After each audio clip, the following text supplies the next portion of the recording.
ચૈતર મહિનાની આવે બીજી આઠમમાં નવ નોરતો આવતી જગત તન જમાડતી હોય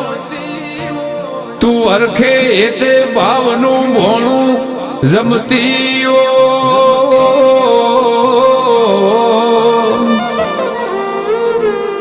દેરા દેરા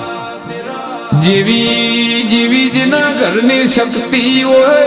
એવું તને જગત પીરહતી હોય બદરી ભાતનો ભોજન જમીન ઓ માં આઠમનો તું અમારો આ દુનિયા મોઠાઠ રાશો